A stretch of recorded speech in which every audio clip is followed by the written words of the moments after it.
Hi, welcome to the Neshamos Podcast. We at Neshamos are on a mission to promote mental and emotional health within our community. Among the many ways we do this is by empowerment through education.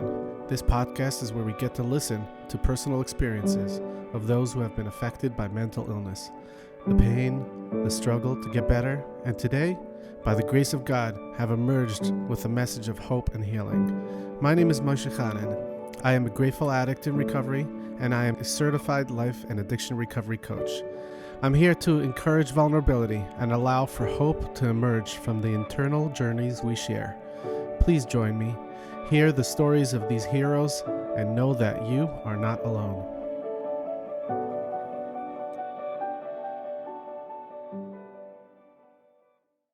Hi, welcome back to the Neshamos Podcast. Today, I am so grateful to be sitting with Mendy Schusterman. Mendy is 22 years old. He was raised in Peabody, Massachusetts on Shlichus with his parents and family. He is currently a full-time student at TUW University, working on his social worker's degree. He's currently also a senior student, a Elter Bacher at Bais Menachem, also known as the Wilkes Yeshiva. Mendy's going to share a story today of his journey coming from the hopelessness and the pain and suffering that comes along with the need for alcohol and using alcohol and overcoming the need and finding a new way to live that is wholesome and aligned with who he is. Yeah, definitely. So grateful to be sitting with you, Mendy. Mendy and I go back a couple of years and certainly has a lot to share. Please bring us in. Tell us a little bit about what it was like growing up in Peabody, Massachusetts. I was born in Marina del Rey Beach, California. We lived there for about 2 years, and then we went to Peabody. My parents are on Shlichus there, and my parents wanted me to have a Lubavitch education, and a good education at that.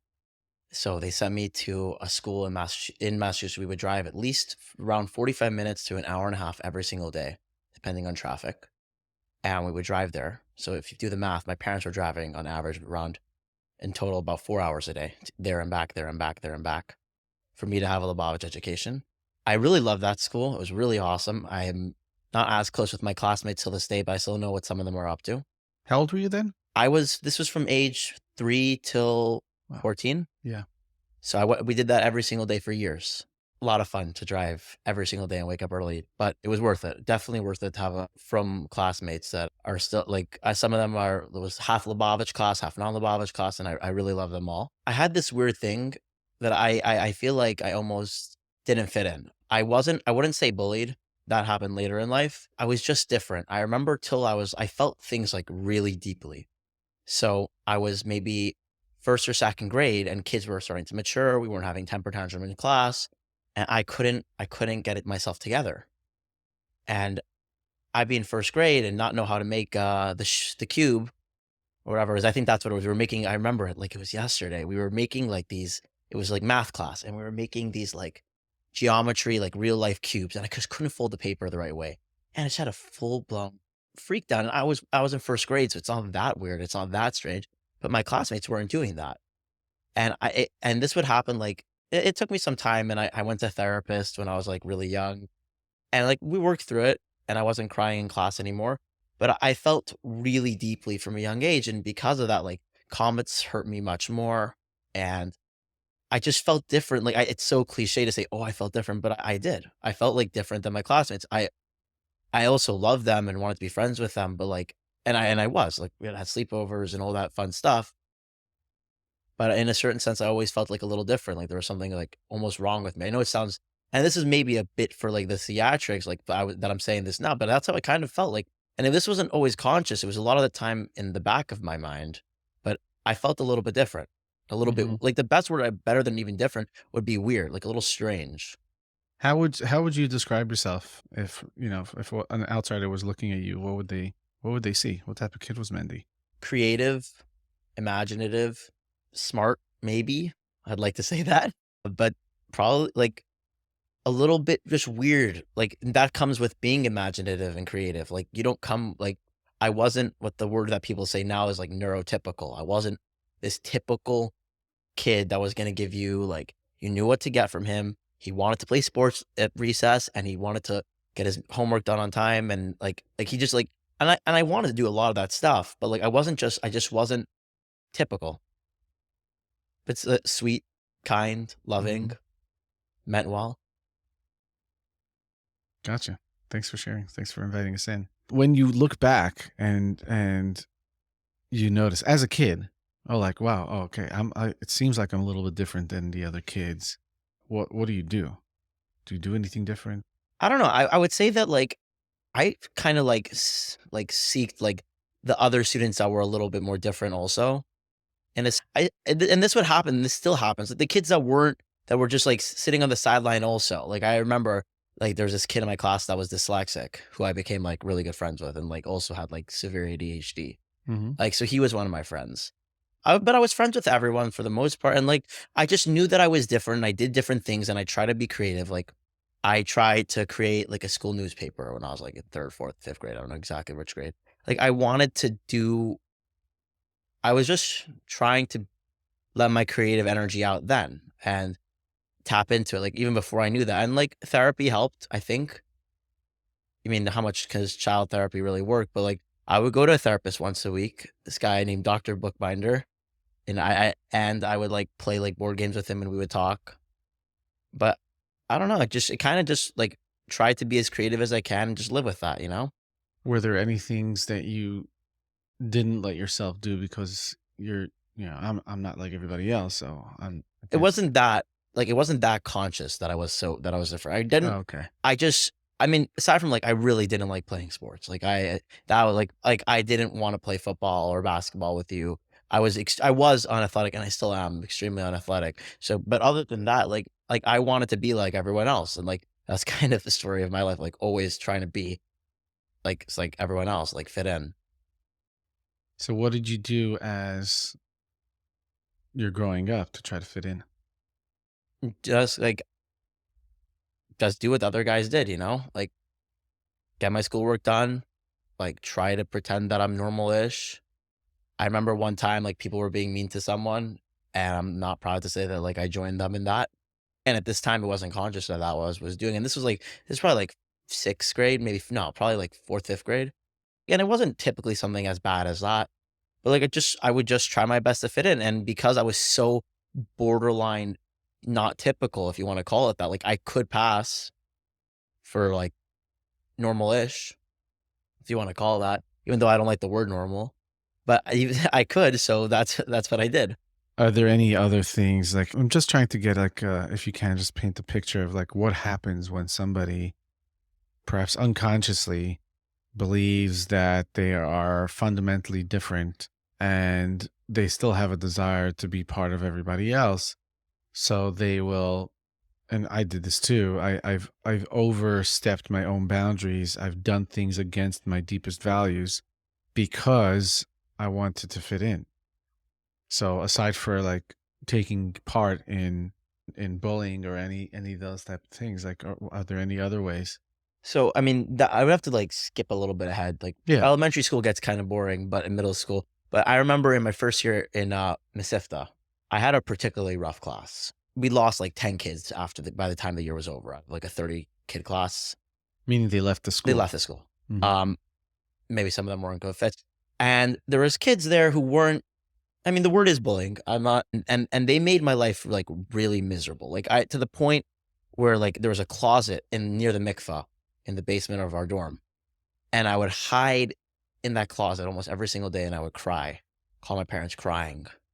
Like, I'm this 14-year-old kid and I'm just bawling my eyes out, like, and I would make an effort every single time like, be friends with these kids, even though I knew that every single time I would do that, and maybe I didn't know it so consciously, it would come to bite me in the butt. But I would make a conscious effort to try to be friends with them because I wanted to fit in. And I remember, like, this is me sitting back. This is now 8 years later, 7 years later. I'm, like, 22 now.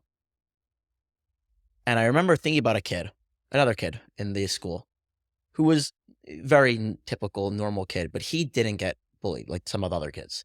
And, like, in my head, I'm like, "Why did he not have any issues, but I did?" And I remember stood away, like left them alone. They're going to bother me no matter what. And this is my thought. Right? I can't say what was in his head, but I speculate that he was like, they're going to leave. They're going to bother anyway. Why bring it more upon myself?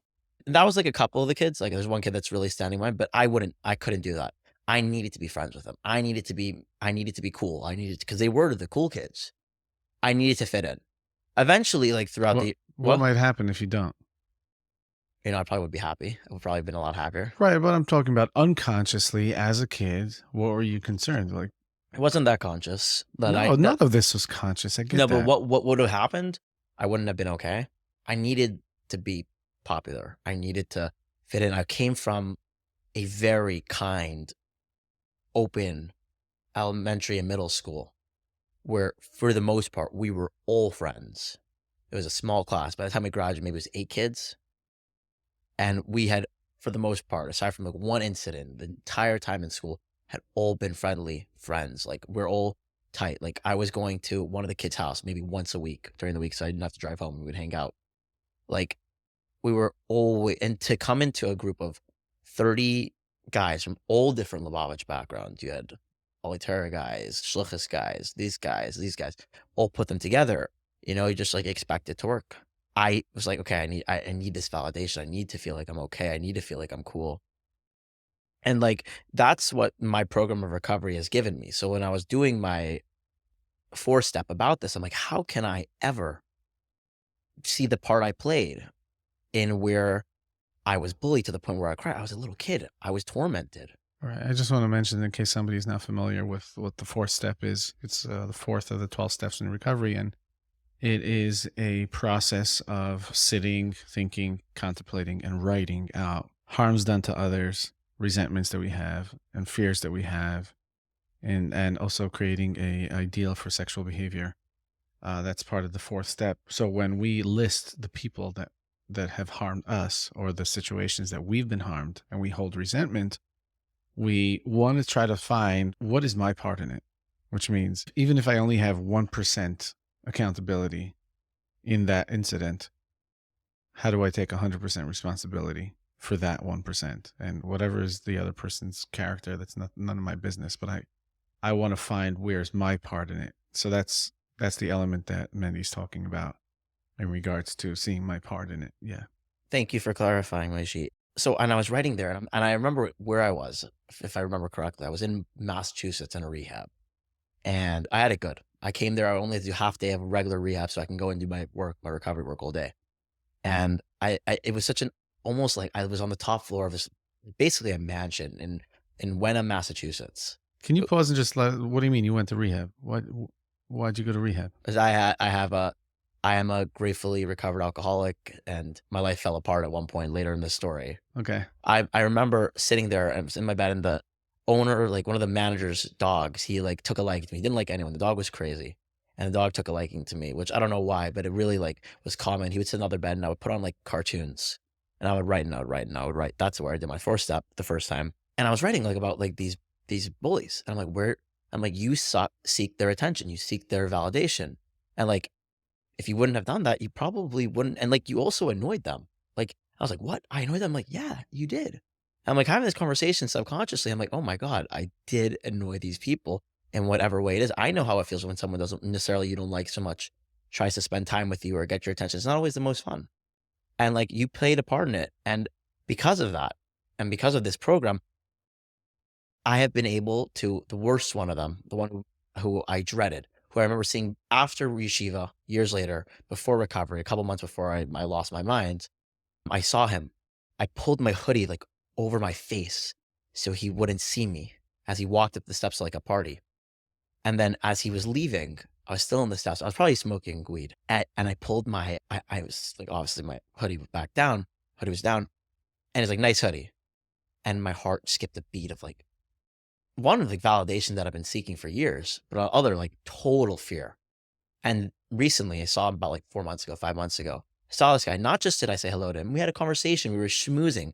And like, that's what my program recovery has given me. It's not just getting me sober. And it looks like I'm totally skipping ahead, but it's given me ability to live a better life. Back to Mesivta. That was my Mesivta year 1, where I was like doing this stuff and like trying to run away and hide. And I would call my parents crying like multiple times throughout the year. And I would say to them, they're like, do you want to leave? I'm like, no, I felt this need to stick it out. Like I have to. If I don't stick it out, I'm not a man. If I don't stick it out, I'm a kid. Eventually that year, like I wrote into the Rebbe, and the way we interpreted it, me and the Shliach from the Yeshiva interpreted it, was that I should stay. My parents like, you're not staying. You're going to Pittsburgh next year. So from there you go to Pittsburgh. How was that? I love Pittsburgh. My first year was way better. Second year I had read it. I'll explain why second year wasn't as good in a second. But first year, incredible shulchan. Yeshiva there is like they're also like, they're top line, like when it comes to stuff like this, like mental health and stuff like that. It's a really great yeshiva. I had my issues because I was like a rebellious teen, and I wanted to have problems, so to speak. But I liked it. My first year, nothing, like really nothing happened. I got in trouble with my parents for some stuff, but like for the most, that year, I don't know, like I was in trouble with the yeshiva. I did something, and then I got like top 25 in the Meaningful Life contest. It's like I wrote about like Tanya and anxiety, and so they were like, "Oh, he's in trouble," but he also did something. They put like The essay contest. yeah, the essay contest. And then I remember, without my consent, it's not to put him on bash. I love my father, but he went out and reached out because I had been diagnosed at that point with GAD, generalized anxiety disorder, which means I'm a human being, I think. My father reached out to them and he told them, do not print my son's essay. You have no permission.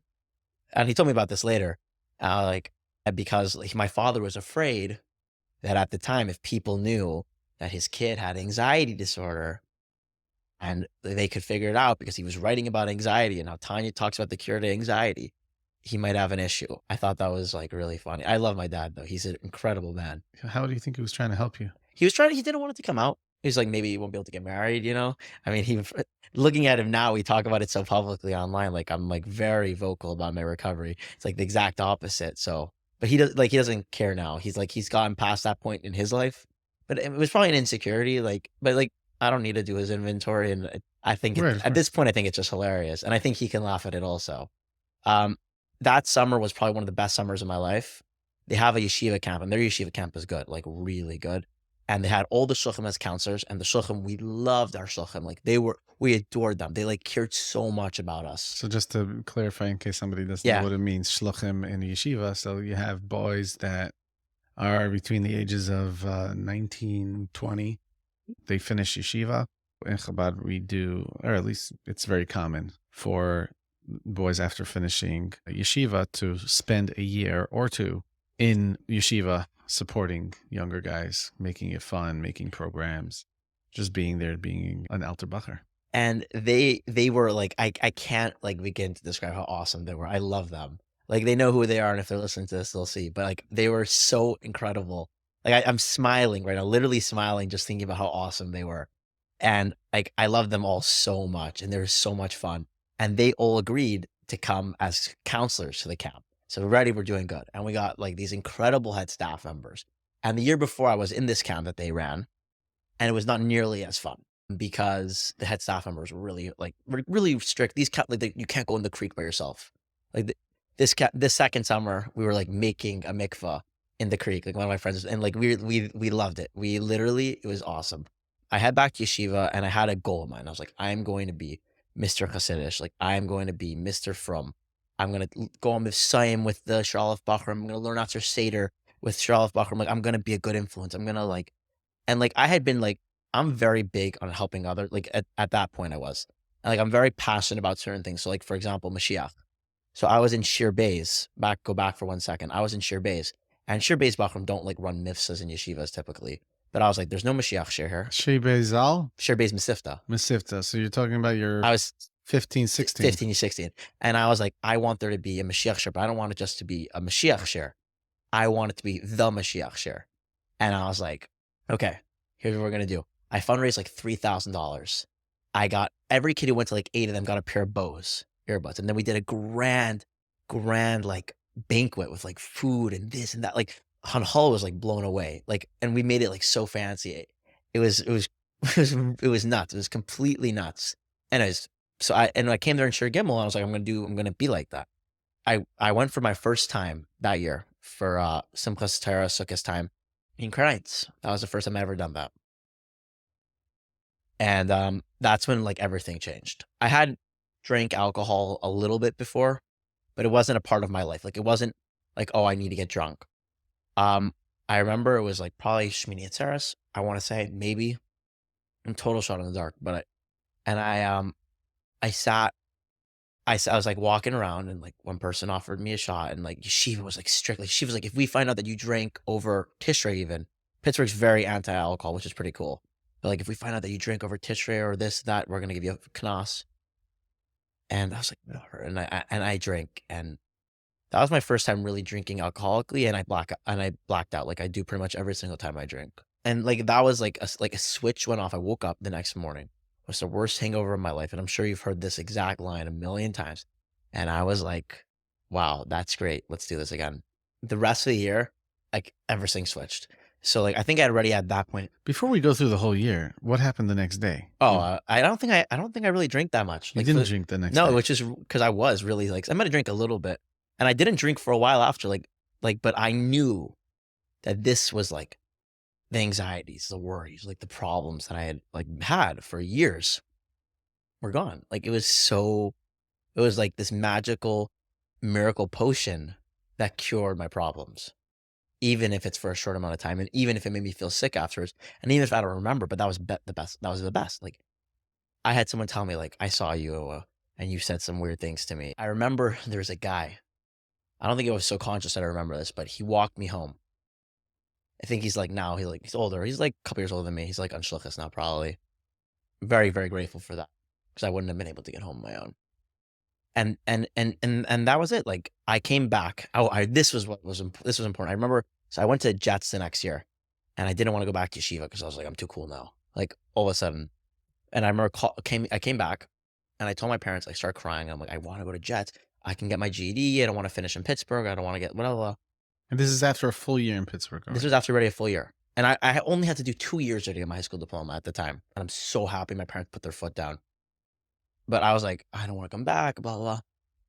And then, so I went back to Yeshiva, and as you can tell with someone who doesn't want to be there, I focused, I don't know if I got kicked out of Chassidus in the morning. I got kicked out of Chassidus by night. I don't know if that happened before or after church. I just couldn't focus at those times. Like I had like serious ADHD, and I didn't know how to work with it yet. You know, I just made my purpose to like, okay, like throughout the year, I got kicked out of davening. Like I wasn't allowed to daven with them anymore. And I said, okay, cool. Like this is like, at one point in the year, like the year was ending, and like, I was like, I don't want to go. Like I stopped going to really Gemara class. I started just studying for my SAT. And I was like, I'm cool. And throughout this time, Pittsburgh really does a great job. Like I have to give them a compliment on like dealing with like alcohol being around. Even the community, they don't just have mashka sitting at tables. They have like I think it's the doctor of the community. He sits and hands out shots. And so I remember like we would sneak out like with a water bottle after the Balbatim Kiddush, and we would go and fill up our bottle with like whatever booze we can. But my life became about like which house has booze, where can I get booze, where can I get booze, like that was it. Like in rapid succession, like when, where, and how. Like all I cared about was getting drunk, and like drunk, being cool. Like I still ran a Mashiach shirt though. That was like really important to me. But like drunk, being cool, and having fun. And I didn't get drunk that often because like we just couldn't. We were like 16, like 16-year-olds in a community like that. You're not getting booze that easy. We definitely tried. And that went on throughout the year. Like I can think of how many times we went and got drunk. I remember it was like a whole thing. We went to a guy's l'chaim, and they had like beers and apple ales, and like I had my backpack, and whoosh, we snuck a bunch and ran to a park and then drank them. But like that was like a memory because it didn't happen that often. But I knew at that time that beer and booze and alcohol was the solution. Mm-hmm. And you said you ended up going to Jets the next year? Yeah, but that summer is when things changed, like really like drastic. So that summer we graduated, and I got into a camp. It was me and all the guys were older. Like everyone else was older. I knew that I wanted to drink. Like that was it. And now I was no longer in yeshiva, and there's guys that were 21 buying booze, and they did. Like I don't know why, but they were giving this little 17-year-old kid like unfettered access to alcohol. And I was sitting there, I would come back from camp and I was like, well, you see in TV, like adults, like after work, they have a beer. So I'm like, why don't I have one? Working hard, you know? And that's what I did. Like that summer, I would just drink and drink by myself. And I literally, 17-year-old, drinking by myself on a nightly basis, pretty much. And I'm like, there's no issue with this at all. Like, even now, I'm like, wow, okay, there was like a problem, but like it took me a long time. And that summer was ending. And I remember, it's so sad, but I remember like saying to myself, like, what am I going to do when I go to Jets? There's not going to be as much beer. There isn't going to be as much booze. Like, what am I going to do? Like, very, very conscious. That wasn't like a subconscious. That was like consciously a thought and a worry and an anxiety and a fear. And I went, and there was enough booze for me. Jets, because at that point I got creative, and like I would always make a way to get myself booze. The first Shabbos at Jets, the rabbi wanted to make an example. Like a bunch of guys got drunk, and the rabbi wanted to make an example of us. Like not in a bad way, just like in like, don't do this again. And he cast a bunch of people. And I had done some stupid stuff, and I was drunk. And I came over to him. I'm like, can I, like trying to like do the whole like, you know, if you, like trying to convince him to not give me a punishment. He's like, I'm like, listen, let's do 50, and if I get another knas next time, it's double. It was supposed to be 100. $100. Yeah. Basically, you give him $100, and that is the consequence of your actions. You're taking responsibility. Is it any type of if you behave, then things will give it back? I think I did that. So for me, it was gonna be a $50 mashkin, which is if you give it back. But I came back to him for it at the end of the year. He's like, Shusterman, you're an alcoholic. I was like, no, I'm not, but yeah, you're probably right. I probably. When you made the commitment and you gave the mashkin, did you think that you were not going to drink? Not even slightly. I thought, I'm not going to get caught. And I'm not going to get caught drinking. I'm only not going to get caught drinking too much. That is it exclusively. And that's what you thought. That was my plan. And I did. I don't think I actually got another knas the rest of the year. I remember the next part of like this story, like I'm here to like share my experience, strength, and hope. And like the next part of my story that really stuck out is I went to a Pesach program and I was drunk for 8 days straight. Like there's wine always. So like, I don't typically like wine, but you do what you got to do. This guy comes over to me at the end. I actually reached out to him about this a couple years later, but he came over to me at the end. He's like, I am a drug addict. I've been working at NA for a couple of years. You are an alcoholic. This Israeli guy. You are an alcoholic. You need help. And then I was like, what? Let me see where there's an AA meeting. So I went back to Jets. What were your thoughts when he said it? Did you want to say like, I knew he was right. Mind your own business? Oh yeah. I knew he was right. I knew everyone who told me was right. I went to my first AA meeting because that guy said something. And I came late. I thought at the same place where the Pesach program was? No, I came back. It was like a week later. It was in California. The program was in San Diego, and I went back to LA. It's a 2-hour drive. It was like within a week or two. And I went back. And I went to this meeting. I'm like, what a bunch of losers. They can't drink. I can't. Look at me. I'm so much cooler than them. And they're all old and I'm young. I was like 18. I'm like, I'm so cool. Like, and I realized like bad. And like, it seems like to be a common reaction of people who go to their first time. And I'm like, well, this isn't for me. He gave me so many pamphlets. And I was like, what are you doing with all these pamphlets? I don't need them. I was like, all weirded out because I had went to a church to go to it.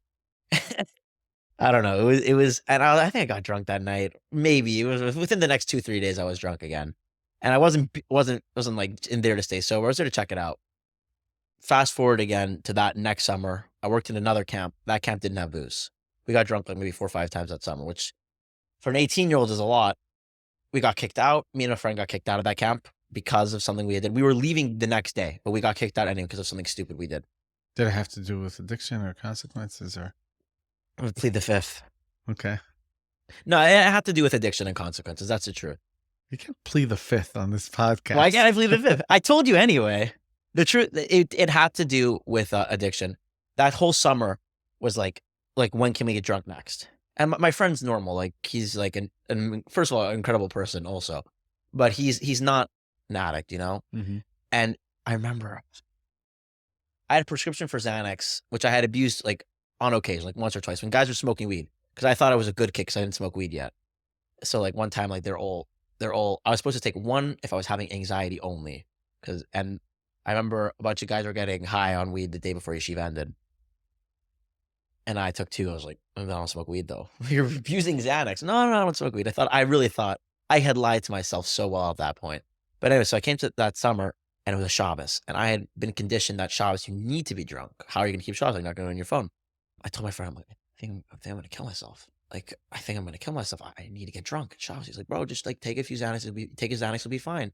I didn't take one because like, I didn't like want to abuse stuff. Like I wanted to be a good person, even though I was good inherently regardless. And I was just a suffering soul. And I was in so much pain. Like I remember visiting day, there was a bunch of families, like all the families would make like at this camp would make barbecues on the front lawn, all over the lawn. And like we would go from barbecue to barbecue, like getting shots or getting a beer. But I didn't drink that summer that much. And I remember there was no service in that camp. So we're leaving. My friend's mom picked them up. And I came with them. And my friend's mom was like driving out. We were on the back of the car, me and him talking. And he said, I'm taking a chlata, a positive, like, how do you say? Resolution. Positive resolution to never go anywhere where there isn't service again. And I said, and I thought that he texted me later to confirm this with me, that this was true. I am taking a positive chlata to never go on your phone. Like, I remember him saying that, to never be without service. And I said, I am taking a positive chlata, or just taking a chlata to never be without alcohol ever again. And I thought I didn't say this, but he heard me say this on somewhere else and he saw it online. And he's like, you said that. That was something you actually said. And I was like, oh my God. Anyways, I went to Jets the next year and I would just get knas like week after week after week. And it was like always getting knast. And then COVID came. And like nothing memorable happened. Just like me becoming a terror and a monster. I had like 3 weeks of sobriety there that with like a counselor that I worked with. That was it. And I was a monster. I was literally this point, my alcoholism had taken over. I was getting drunk all the time. Like I remember like horrible things that I had done. Like even tame things were bad. Like I remember one time I was studying outside I was in college while I was in Jets. And I was studying, drinking a couple beers outside. And my phone fell into the crack of the couch. And I went back out, went into my room, passed out in the middle of the night, probably like sleptwalk there. I woke up in the middle of the night, couldn't find my phone. And I text this, and I see my roommates there. And I shake him awake. I'm like, you stole my phone. This kid didn't touch my phone. He's sleeping. Leave him alone. And like this, like I had become a monster and my like morals and ethics had just completely degraded. I remember one time I started drinking somewhere. I woke up a 2-hour drive away. The guys in Jets threw me into a van with all the luggage and all the stuff from the Shabbaton. I got like the new kid drunk who just came and he probably never really drank before me. And I had like just become a monster. Like all I cared about was getting drunk. But in my head, I viewed myself as a good person though, because I didn't smoke weed like the other kids. And COVID happened and that just made the problem worse. And now it was okay to drink alone. Everyone was doing it. We were drinking on Zoom. I was drinking alone. And I convinced myself that I was normal. And then middle of COVID, I moved to Connecticut to work. And that's when it gets really bad. My parents, I'm no longer in my parents' house. I don't have someone telling me what to do anymore. There's a corner store nearby where I can get 40 ounces without an ID. And then the liquor store, I became friends with the guy so I could get sometimes without an ID. And that old trick, how I use my student ID, which doesn't have a date on it. I had everything planned out. And I was just getting wasted by myself. I remember I'm talking to this guy who lives with me there. I'm like, yo, you want to get drunk? He's like, no. And it was like a Tuesday night. And that's all I was doing. I was just getting drunk. I moved to Crown Heights I start smoking pot and drinking. I do some horrible stuff while drinking. I'm like, you can't drink anymore. You're crazy. So I just smoke pot. I had in the past abused like my prescription for Adderall a couple of times, literally a few times. I abused my prescription for Xanax a few times. But like at this point, all I was doing was smoking pot. And I said to myself, and I'm sure you know how this is, like, I am just smoking weed. Like, I'm never going to rehab. Nothing's wrong. This is totally normal. Everyone in New York does this. My brain started to fall apart, like completely. And I started to deteriorate even more. Like my Meaning morals, like you can't think straight. yeah, You're forgetting things. no, it was worse than that. I had a cannabis-induced psychosis. Oh, I Uh, didn't know that. well, I didn't know you had that. that's what the doctors at the psych ward said. So Well, basically, you went into a certain mode, right? And the only type of drug that you took at the time was marijuana. yeah, well, I was taking for the most part my own prescriptions that the doctor already given me. I had a mix. I had a manic episode and a cannabis-induced psychosis at the same time. I didn't know that I could get manic episodes, and I didn't know that I was getting cannabis-induced psychosis. I remember as a kid, my mother warned me, there's a guy that we know from a family that their family, one of their kids went crazy from weed. I'm like, not me, not me. I couldn't go to work, and I couldn't do anything. And my best friend at the time, like I had said, I don't even know what I did, but I said something horrible. I did something really bad to him. And I was at work one day before everything like completely fell apart, and my doctor's like, I was talking like I couldn't stop. I was talking so fast. The day before or 2 days before, my drug dealer, he told me, he was like, my dealer was like, yo, are you good? I was like, nah, I just need some weed. Don't worry about it. Like he's like, as I talk fast, as you can probably tell, but I was talking really fast. My dealer noticed, and my psychiatrist noticed, like, you're having a manic episode. Prescribed me like some medication. Wasn't really working. All I would do is just get high. I shared this story because this is like the last. I shared this on a different podcast with like some Buckram and Wilkes, and I call this story the bong that saved my life. Mm-hmm. But the story is incredible. So my life at this point was, I knew that I was having a manic episode. All I could do was smoke weed. I was walking the streets of Carnage like a crazy man, and I see this kid. I didn't have money for rent at this point. Rent was due. I see this kid, and he had like a history of substance use, and he saw me. And he's like, "Are you okay?" He asked me if I was okay. I was like, "Yeah, I think I need a walk." Do you? I'm like, I want to go buy a bong. I didn't need a bong. I needed to pay rent. I needed food. He's like, "Okay, let's go." And I had this thing where I don't leave my phone ringer on, and I had like a really good friend waiting for me at my house to like make sure I was okay and take care of me. And eventually that friend kept called me, and just went home because they didn't want to like wait forever. And if I would have went home to that friend, I would have probably not done what I did the next day because I would have felt safe and I would have had a friend over to like hang out with and talk to. But instead, I went with this guy to buy a bong, and it was a long walk, and I was probably just wouldn't shut up about stocks or how the world was ending. I don't know, probably something like that. I was like fixated on the stock market and crypto. I bought the bong and went home. I smoked a little weed at January 4th around, I don't know the time. I couldn't tell you. Sometime early, like 1, 2, 3, maybe even 12 o'clock the day before.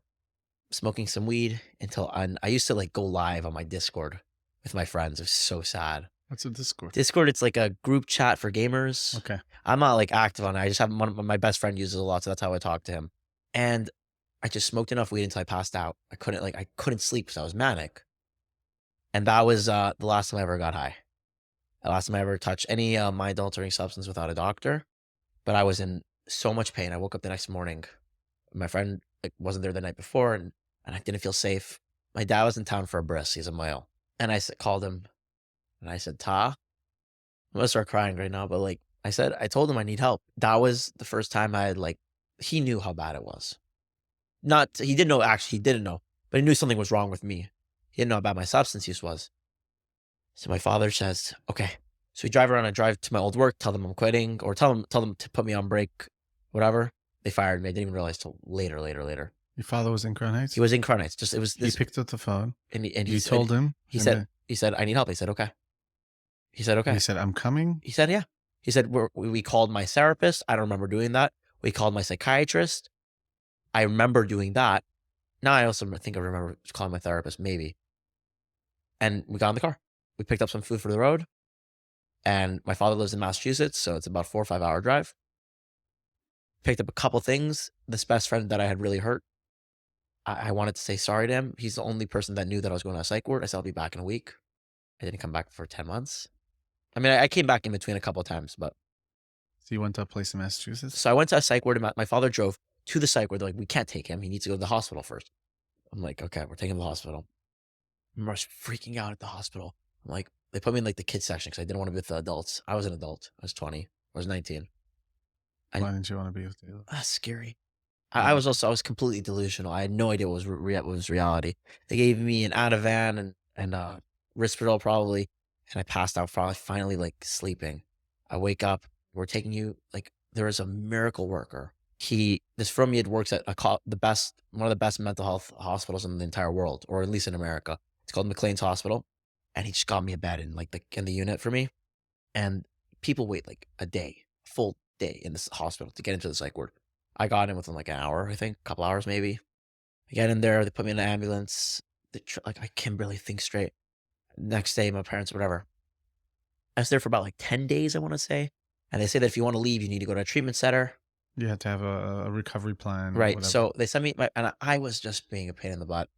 And I was like, I need to have my phone. I need this. So I went to a treatment center. I don't want to share any of the details. It was really bad. I gained a lot of trauma there. I want to say the word is abusive, especially specifically for the younger clients. I had it a lot easier, but there was never enough food for us. And if it was always cold. It was never like, the staff members, just the worst part wasn't the food or the accommodations. It was the staff members, for the most part, didn't care. They're all minimum wage workers, I'm assuming. And they just didn't care about us. I was there for about 2 months. And then God came into my life again and they said that I'm leaving, but they don't let you leave. They'll hold you as long as they physically can, forever, if they could. Your parents are paying out of pocket? No, my parents, insurance, and they'll just bill insurance. So they called me in. I was supposed to be talking with my therapist about me leaving.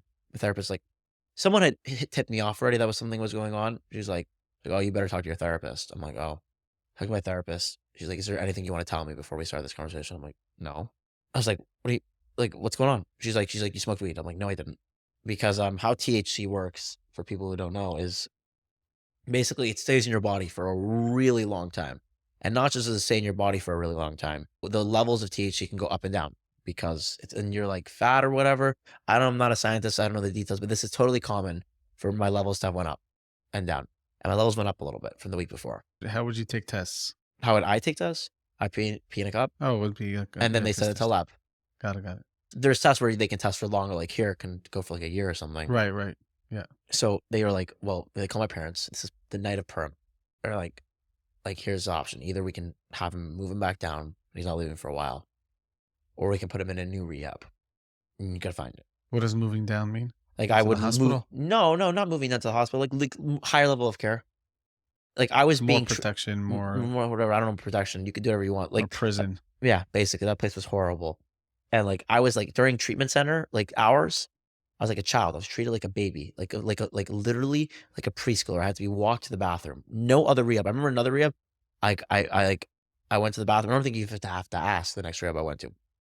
Whatever. I don't need to dwell on this too much. But now I went to another rehab, and I met there they started taking me off all my psych ward medications. I started being able to talk again. Like, I had been a zombie for months. I remember I got there and there was these two guys, this guy and this girl like my age. And I just wanted to talk to them like friends, because I hadn't been around kids my age in forever, or adults my age. And I could not talk. I was like, the words would not come out of my mouth. Eventually, throughout that time, the medicines, they had taken me off like the psych ward meds, and I had been able to talk again. And by normal, like, and every time I try to, but like, I know I'm going back to it, but every time I try to talk a few words, like I couldn't, like, now I don't shut up, but then I couldn't talk. And like one of the techs, that's what they call, like, they're like almost like the counselors, like, but not like in camp counselors, not like they're like, Yeah. they're around. And he's like, I was talking. He was like, your dad sent he wasn't supposed to tell me this probably, but he's like, your dad sent an email and like thanking you for like the change. And he told me that he had seen it himself. It changed from the day I walked in. Like, he's one of the first people I met, like, who was taking care of me there, to now. And I was just like talking to him like normal person. And the texts there were the coolest. And they changed my life more than the counselors, more than my therapist. Cause one of them, he was coolest guy I've ever met. Like, neck tats, tall, awesome. He rapped. He was just, we loved him. Mhm. We all loved him. And he told, I'm like, and he used to do heroin. I'm like, how'd you stop doing heroin?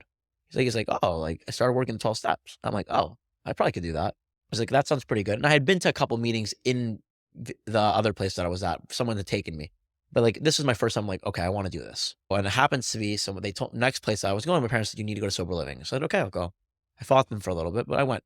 This place in Massachusetts, near where my parents live, they would bring me like kosher food. I was like, I was lied to about that place. They told me it was sober living. It was another rehab. And I cried bloody murder and I screamed at my parents. I'm like, lied to me.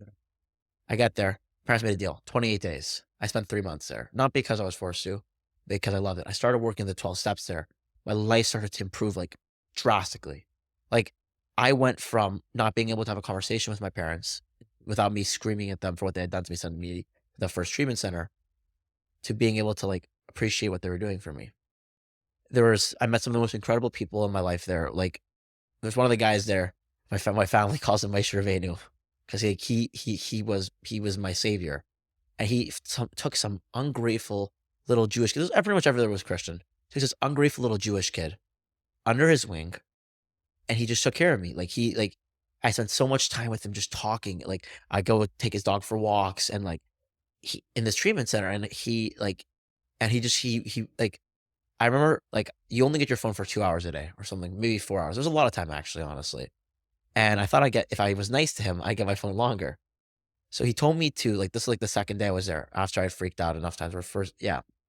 And I said to him, I'm like, what can I do to help? And he gave me some jobs to do. And he didn't give me my phone, but I felt like a little bit better. And like, I was like, okay. And like, this was again, not conscious yet. I started working the steps. I started figuring out, I started doing my chores at the house. I started like doing all the things that needed to be done for me to be this best version of myself. And I just spent time there. And like, I was working through the step. I finished my fourth step, finished my fifth step, 6, 7, 8, finished writing my list of amends. One of the guys in the house, he drove with me to Carnites. It's not a Jewish guy. He drove with me to Carnites, and we went to make amends there one day. I come back. And Make amends. So this is the 9th step, and that is when somebody does the 4th step and he acknowledges the parts that he has done to cause harm to himself or to others. He'll go to those that he had harmed, and he'll try to make amends for what he had done. Yeah. So I had done that, and then I was planning on staying in their step-up house for a while, but like things were like moving around, and I was like, okay, like I don't want to be caught in the middle of this. So I moved. So I spent like a week away from rehab. I left for a little bit, went to Carnites for Shabbos, where I saw you for the first time. And on Friday night? Yeah. Oh, wow. And then I head to sober living for about 4 months in Muncie. Incredible place. Can I give them a shout out? Sure, Sonny? Yeah, Sonny's, our village. It's such an incredible sober living. The people there care. It's like a revolutionary style of sober living. And if you know anyone who needs sober living, that is the place to send them. Incredible place. It's not just they build a family. That's their whole thing. And I was their first new client that they had when they restarted the house. And I love it. I actually went to visit recently. That place it's really, truly an incredible place. Like I feel like when I come back to visit, it's like I'm going home. It's like, well, let's just acknowledge that you go back and visit. And sometimes that says a lot. That says a lot. They're really awesome. So how long has it been since you're sober? I've been sober January 4th, 2021. So it's been like 2 years, 3 months, 3 years, 4 months. Summarize, like, what were the most impactful things that were helpful for you in your journey? So can I like rephrase that a little bit? Sure. I'm like a message that I'd want to give away from my story is like this. Most people listening to this probably don't have an addiction issue, but everyone has issues. And the most important part of the story, and like I'm trying not to like get worked up, is that like I told my dad like I need help. Like my dad didn't say we're taking you to treatment. My dad said, I asked him. Asking for help is the first step. It's acknowledging you have a problem, even if you don't know what the problem is yet. And never be afraid to ask for help. It's always worth it. It will never hurt you to do that. I also realizing that progress isn't linear. Some days I'm doing really good. I had a patch recently, like a couple months ago. I thought I was going to lose everything. I thought I was falling apart. Now I'm doing great. Thank God. I don't want to jinx it, but like progress isn't linear, and growth is growth no matter what. Like growth for me was that like, I remember I was working on Sunday with a couple of guys, and I was able to ask the lady, I'm like, we got to get paid. I got to leave. And I was able to do that. I don't know if I would always been able to do that before. Maybe send someone else to do it. That's growth. Growth is also that I didn't pick up a drink today. And I one of the things that like I learned, like I acknowledge over Pesach, this that just came up, is Pesach celebrates the day that the Jews left Egypt, and I celebrate the day that I got sober. That first step, that first decision to make the right decision in your life is the most impactful one. Everything else that follows is commentary on it. Okay, you decide you want to get better, and whatever that problem is for you, if it's your mental health, your physical health, your spiritual health, your emotional health, your addiction, you need it. Like taking that first step is the hardest one. It's getting like acknowledging that like this poop that I'm sitting in, even though it's warm, it's poop. And I need to get out of it. And like I need to change my life for the better. And it's really, really difficult. And like every single day it's a battle, and every single day it's a journey. That's why we say just for today. Just for today, I'm choosing to stay sober. Just for today, I'm stay happy, to be respectful, to be kind to others, and to make this world a better place, because God didn't give me my challenge and didn't give anyone their challenges because he was bored. He gave it to us because we uniquely can handle it, and we can uniquely repackage it to help others. That's And a I really beautiful believe message. That's a beautiful, and it stands true. It's been my experience as well. I wanted to ask you what's your daily program like for now? Like, what do you do on a daily or a weekly basis? If you have any practices. I try to pray. I'll be honest, when my schedule is off, like it's been for the past couple of weeks, it's harder because I live off schedule. I do this then and do that then. I try to be a service to others whenever I can. I'm in a school with a lot of guys that need a lot of extra love, so I try to help out. I just be there. I go to meetings as often as I can. I don't always have a car, but I like to get to meetings. I make calls like all the time. What does it mean, make calls? So I call people in recovery who have been like my support network, and some of them have just became it, they're recent. I stay in touch with my sponsor very often. I just try to be better, see where I can be better constantly, because like life is a treadmill. If you're not going forward, you're falling backwards and hitting the wall and probably smashing your head and getting a concussion. And that would suck. Beautiful. Well, I appreciate so much that you're here. And Press, let me ask you, is there any last words do you feel like you want to share? I think there's one more thing that I want to say. Okay. I mean, one last thing is like that it's completely, completely worth it. If you're contemplating, I might not be, I could have been considered not being, I could have stopped smoking weed, and went back to drinking. I thought it would be the end of my fun. It's literally was just in the beginning. I was just in Mexico, sober, on Pesach. Like, I've done more fun things sober than I've ever done. I did nothing when I was using. So even if you're young and you're afraid to get sober because you feel like it's the end of your life, I promise you it's just the beginning. Beautiful. Yeah, I just wanted to mention and give thanks to your parents and the way your father showed up for you. I know that supporting a family member through this process is extremely difficult, especially when it's costly, whether it's in time or in patience or in money. These things are really difficult. And I know that your parents are massive advocates for mental health. Your father ran the project of putting together that Haggadah, right? Yeah, my father put together the Haggadah, and now he's working on something new. Like I don't know, I'll have to ask him if we can keep this in. But okay. The JSA, Jewish Support Anonymous, it's for people who just need support, and it's another really incredible. It's not private. It definitely can be in, but it's an incredible work. My mother obviously is a positive coach. She runs her own podcast. My parents have decided to take this journey of mine and not let it be something that we push into a closet and we hide so that our kids can get married, and to make it their identity because they just want to help people. Wow. Yeah. And this very much is their story as well. Yeah, 100%.